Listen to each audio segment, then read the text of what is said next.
ამის ცაზე 384,400 კილომეტრის მოშორებით მარტოსული სფერო გვიყურებს საუკუნეების განმავლობაში. მთვარე ჩვენი უახლოესი კოსმოსური მეზობელია, რომელიც ადამიანობის ისტორიაში ყოველთვის იყო იდუმალების, რომანტიკისა და შთაგონების წყარო. პოეტები აქებდნენ მის მშვენიერებას, მეცნიერები იკვლევდნენ მის ბუნებას, ხელოვანები ხატავდნენ მის სილამაზეს. მაგრამ რამდენად კარგად ვიცნობთ მთვარეს? და რაც თავარია, ნამდვილად ვიყავით მასზე? 1971 წელს პრეზიდენტმა ჯონ კენედიმ ამერიკას დაუსახა ამბიციური მიზანი. 10 წლეულის ბოლომდე ადამიანი მთვარეზე გაგზავნოს. ეს იყო ცივი ომის ეპოქა, კოსმოსური რბოლა საბჭოთა კავშირსა და ამერიკას შორის. 1969 წლის 20 ივლისს აპოლო 11-ის მისიამ შეაღწია ისტორიაში. ნილ ამსტრონგმა და ბაზ ოლდრინმა დატოვეს ნაბიჯები მთვარის ზედაპირზე, ხოლო მაიკ კოლინზი ორბიტაზე ელოდებოდა მათ დაბრუნებას. არმსტრონგის ის ცნობილი ფრაზა ალბათ ყველამ ვიცით. ეს პატარა ნაბიჯი ადამიანისთვის, მაგრამ გიგანტური ნახტომი კაცობრიობისთვის. მთვარეზე დაშვება მოითხოვდა წამზომიერ სიზუსტეს. ყოველი გაანგარიშება, ყოველი მანევრი უნდა ყოფილიყო სრულყოფილი. ერთი შეცდომა და ასტრონავტები დაიკარგებოდნენ სამუდამოდ კოსმოსის სივრცეში. 1969 წლიდან 1972 წლამდე 6 წარმატებული მისია შედგა. აპოლო 11-ის შემდეგ კიდევ 5 მისია წარმატებით ჩაატარა NASA-მ. აპოლო 12, 14, 15, 16 და 17. 13 არა. თუ 12-მა ადამიანმა იარა მთვარის ზედაპირზე, მოიტანეს 382 კილოგრამი მთვარის ქანები და ნიმუშები, დატოვეს სამეცნიერო ინსტრუმენტები და ექსპერიმენტები. მაგრამ აქ იწყება კითხვები. რატომ არ დაუბრუნდით 50 წლის განმავლობაში მთვარეზე? და ზოგი უფრო რადიკალურ კითხვას სვავს. ვიყავით საერთოდ მთვარეზე. ახლა გადავიდეთ ხალხის შეთქმულების თეორიებზე. პირველი და ყველაზე პოპულარული მთვარეზე არასოდეს ყოფილვართ. იდეა არის ასეთი. აპოლო 11 და სხვა მისი კადრები სტუდიაში გადაიღეს. ხშირად ახსენებენ დროშის ფრიალს, ჩრდილების კუთხეებს და ვარსკვლავების არ ყოფნას. და ამას ყველას თავისი ახსნა აქვს. დროშა ფრიალებს, იმიტომ რომ მას ჰქონდა ასევე ჰორიზონტალური ღერო. გვაქვს ვერტიკალური ღერო, რაზეც ყოველთვის დროშა კიდია, მაგრამ ასევე მას ჰქონდა ჰორიზონტალური ღერო, ანუ დაახლოებით ასეთი სტრუქტურა იყო. ასტრონავტებმა მის გაშლისას მისცეს იმპულსი და რადგან მან ჰაერი არ არის, ის იმპულსი გრძელდებოდა. ხო, დედამიწაზე, როდესაც დროშას მისცემ იმპულსს, ის ერთ მომენტში შეწყდება, იმიტომ რომ ჰაერი გაუწევს წინააღმდეგობას. ახლა იცი. ჩრდილების კუთხეები არ ემთხვეოდაო, ჩრდილები არათანაბარია, იმიტომ რომ რელიეფი არათანაბარი. და ასევე იყენებდნენ ფართო ლინზას და ჩვენ ვიცით, რომ ყველა ლინზა, რომელიც არის wide angle-ის, აქვს distortion-ები. ანუ ასე მარტივად რა ხსნა, ჩემი ხელი, ნახეთ რამდენად დიდი არის ჩემ თავთან. და არა და მე ძალიან მასიური თავი მაქვს. distortion-ს იწვევს რა ამ კუთხეებში, ბოლოებში და ამიტომ გვეჩვენება, რომ ზოგი ჭრილი დიდია, ზოგი პატარა არის და ასე შემდეგ. ვარსკვლავები საერთოდ არ ჩანს. ვარსკვლავები იმიტომ არ ჩანს, რომ exposure-ი არის მორგებული განათებულ მთვარის ზედაპირზე. ესეც რო ავხსნათ პრაქტიკაში, ასეთ რაღაც გამოვა. ხო გვაქვს ჩვენ განათება.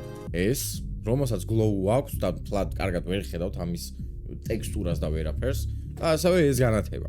რომელიც ნახეთ როგორ განათებს და ჩემი ხელი როგორი თეთრი არის. ახლა ნახეთ ამ კამერაზე დაუწევ მე exposures და მიხვდებით რასაც ვამბობ. აი ახლა დაუწიე. ახლა ჩათვალე უკვე ჩემ კანს აქ ხედავ. მორგებული არის ზუსტად ამის განათებაზე. ჩაოლებრივად ესე ჩანს, ჩემი კანიც ჩანს, არ არის overexposed.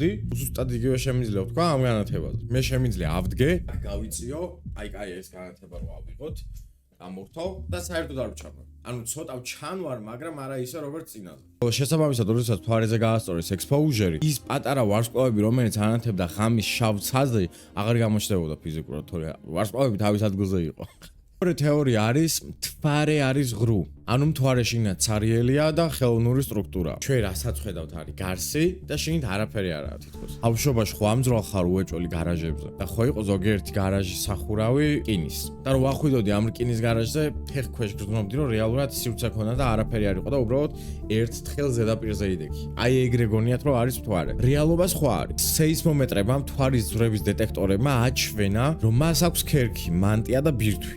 მასის სიმკვრივისა და გრავიტაციის მონაცემები შეესაბამება ბუნებრივ სხეულს და არა მეტალის გიგანტურ გარსს. მესამე თეორია არის, მთვარე არის ხელოვნური ობიექტი. და იდეა არის ასეთი, რომ დედამიწის ორბიტაზე ის უცხო პლანეტელებმა დააყენეს. ძალიან საინტერესოა. ამ თეორიის წამყვანი ჰიპოთეზაა დიდი შეჯახება. ახალგაზრდა დედამიწა შეეჯახა თერიულ სხეულს, ხშირად თეია ეწოდება და ნამსხვრევებისგან ჩამოყალიბდა მთვარე. ქანების იზოტოპური შემადგენლობა დედამიწისას ძალიან გავს. და ეს ბუნებრივი წარმოშობის ძალიან დიდი არგუმენტი არის. მეოთხე თეორია არის, რომ მთვარებზე უცხო პლანეტელების ბაზებია. ამას ახსნიან იმით, რომ კრატერებში უზარმაზარი პირამიდები, კოშკები და უცნობი სხეულები აღმოაჩინეს. ეს უმეტესად პარეიდოლიაა. ვინი შემთხვევით ფორმებში ნაცნობ სხეულებს ხედავს. მაღალი გარჩევადი ფოტოები მთვარის კი პირიქით, ანუ საერთოდ არ ამტკიცებს იმას, რომ მან რაიმე საფრთხის კოშკიდან პირამიდა არის. მეხუთე თეორია არის ის, რომ მთვარე სინათლეს თვითონ ასხივებს. ანუ არა მზე, არამედ თვითონ არის გამოყვან. ხედავ, ნახეთ ამ ფერები როგორ დაებს ხო? ანუ ვითომ მზით არ ნაცდება. თვითონ არის მანათობელი სხეული. ფაქტი ის არის, რომ მთვარე მზის სინათლეს ირეკლავს. მისი ალბედო, ანუ არეკლის უნარი არის 12%. არც ისე დიდია ეს 12%, მაგრამ ღამის ფონზე ძალიან კაშკაშა ჩანს. შემდეგი თეორიის თანახმად მთვარეზე არის დაფარული სამხედრო ბაზები. ხშირად ამბობენ ხოლმე, რომ მთვარის ბნელ მხარეს აქვს ბაზები რუსეთს, ამერიკას და ძლიერ ქვეყნებს და ჩვენ ეს არ ვიცით. და მაგაზე ბევრი ფილმიცაა, ხო, გადაღებული წესით. მთვარის ბნელ მხარეზე და რა ხდება მან და ასე შემდეგ. არის ბნელ მხარეს ეწოდება შორეული მხარე. ისიც რეალურად მზეს იღებს, მაგრამ ჩვენი მხრიდან არ ჩანს, ანუ დედამიწის მხრიდან არ ჩანს ეგ. მათ შორის ლუნარ ორბიტერი ფოტოებს, მაღალგარჩევადობის ფოტოებს ოცადებს, მან არ ჩანს საერთოდ არც ბნელ მხარეს, არც ნათელ მხარეს არანაირი ბაზები. ასე რომ არ ვიცი საიდან მოვიდა ეს თეორია, მაგრამ კარგი ზღაპარი. იმედია რაღაც კიდე სხვა მიწაში არ არის. აი ცაგარელი მჭირდება ამისთვის. ფარე აკონტროლებს ჩვენს გონებას. აი ეს არის შემდეგი თეორია. იდეა არის რომ მთვარის ფაზები ადამიანის ქცევას, აგრესიას და დანაშაულს პირდაპირ ზრდის. ხო გვინახავს ფილმებში რომ მაქციებად იქცევიან სავსე მთვარეობას და ფილმებში ხო გვინახავს რომ სავსე მთვარეზე რო ხალხი უცნაურად იქცევა და რაღაც ტიკები რო ეწევა და რაღაცა ხო გვინახავს ფილმებში და გადმოცემებში და რაღაც ხუმრობებში ხო გავიგია ეგეთი რაღაც. ფაქტი რა არის ახლა? ადამიანის ფსიქიკაზე პირდაპირ ძლიერი ეფექტის მტკიცებულება კი არ არსებობს. სტატისტიკური კვლევები სუსტ ან არამნიშვნელოვან კორელაციებს აჩვენებს. და ჩვენ გვიყვარს მიზეზის და შემთხვევის პოვნა, იქაც სადაც უბრალოდ დამთხევაა. აი მაგალითად რაღაც ცუდად რო იქცევით, აუ. აი მე ეს თვარე მაგიჟე. ზოგიერთი კი ფიქრობს რომ თვარე ხელოვნურად აჩერებს დედამიწის განვითარებას. იდეა არის ის, რომ თითქოს სპეციალურადაა მორგებული, რომ სიცოცხლე კონტროლში იყოს. ძალიან ზუსტი ზომა და მანძილი აქვს. კი, დედამიწასთან მიმართ დიდი არის, მაინც თვარე. ეს უნიკალურია, მაგრამ ეს კოსმოსური ევოლუციის შედეგია. გრავიტაციულმა ურთიერთქმედებამ დედამიწის ღერძის სტაბილურობა გაზარდა, რაც კლიმატს სტაბილურს ხდის. ეს შეთქმულება არა, უფრო დინამიკური ფიზიკა არის. რომელი თეორიის გჯერად ნაწილობრივ, არც ახსნა და არც ფაქტი დაგაჯერებთ, რომ ეგრე არ არის. ან თქვენ რა თეორია გაქვთ? მე იცით რომ ძალიან მიყვარს თქვენი თეორიების კითხვა, ამიტომ დამიწერეთ და გამაგებინეთ რას ფიქრობ. აი გადავიდეთ შემდეგზე. რა ხდება დღეს მთვარეზე? ეს უკვე თეორიები არა, ეს მართლა ხდება. 2026 წლის თებერვალში ილონ მასკმა გააკეთა ისეთი განცხადება, რომ ველა გაგიჟდა.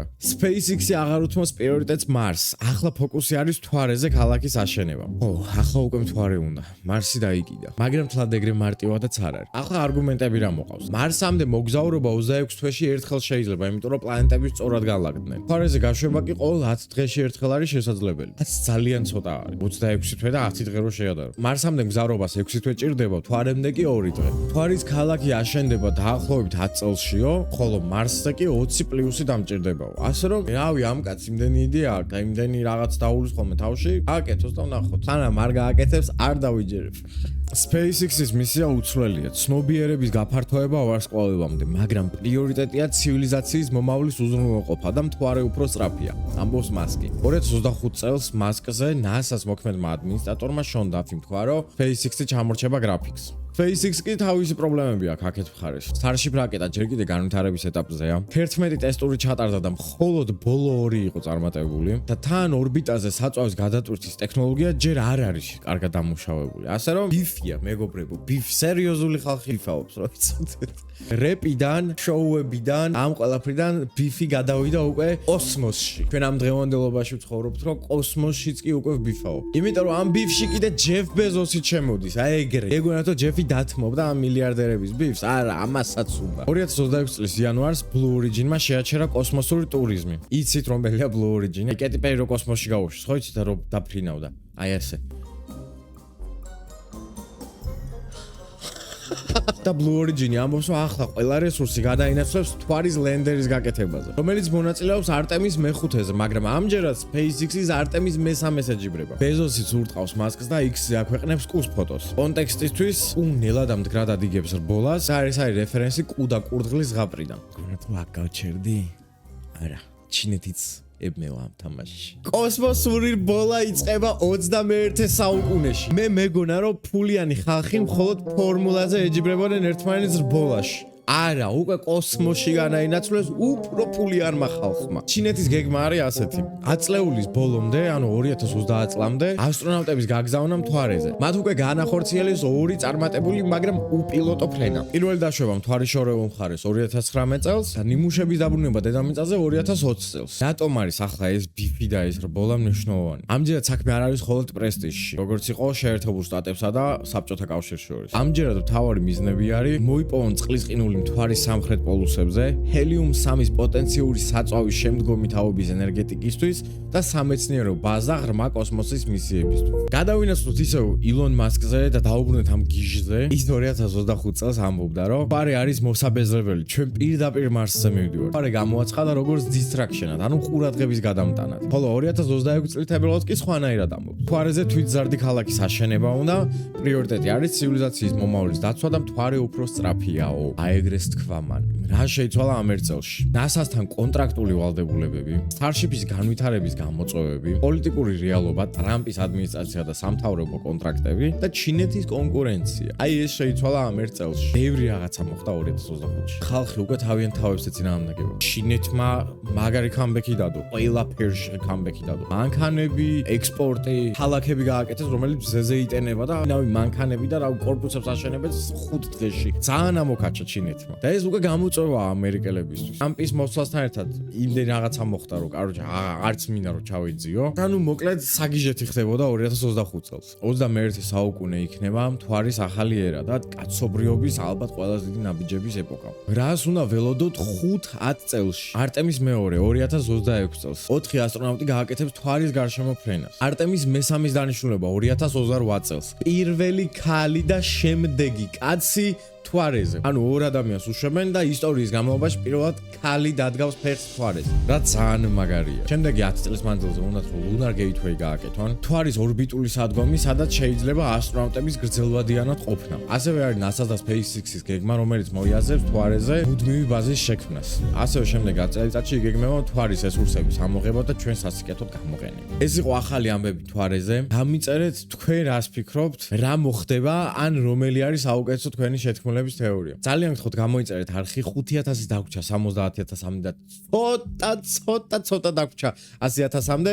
ვიდეო დაალაიქეთ და დაელოდეთ შემდეგ ვიდეოს. ვიდეო ტავტოლოგია ძალიან. კარგად იყავით.